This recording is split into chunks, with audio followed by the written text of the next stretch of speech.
Hey everybody, Nick Fershaw here with Simon Borg and Greg Lawless. We're taking a look at MLSsoccer.com's Best of 2011. And guys, today we're looking at the Game of the Year, a great topic. A lot of fans had a lot of feedback on this one. The winner here, Real Salt Lake and Monterrey, the first leg of the CONCACAF Champions League final down in Mexico. You remember this one? Nat Borchers and then Javier Morales with the late goal for Real Salt Lake. They end up with a 2-2 draw. They ended up losing the series, but a great game. I don't know how anybody could forget this game. I mean, if you were in Monterrey or if you were up here in the United States, there's no way you can forget this game because this was the first leg of the CONCACAF Champions League final, and everyone had belief that Real Salt Lake could actually get the win. Most importantly, Real Salt Lake did. They went down to Monterrey, and it was the attitude that they came out with. And we had that wonderful series on the site, Matchday Champions League 360 that Scott Riddell, our videographer, did, really showing that attitude that they had. And they go into this game, and they go for it.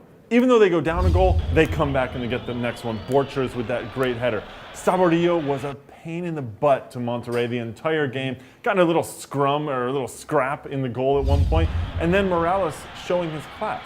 And the things that the Mexicans love to say about MLS is that there's no skill, there's no talent, there's no fantasia, if you will. You know what? Morales showed it in that one, in the 2-2 draw. But ultimately, Salt Lake didn't get the win in the second leg. So it's almost like a wasted effort, if you will. To me, it's the resiliency that stands out. Definitely the periods of time that they held possession, especially in that first half, bossed around Monterrey a little bit. But what stands out to me, that Kyle Beckerman yellow card that meant he would miss the second game, and you could see the frustration. He couldn't believe what just happened.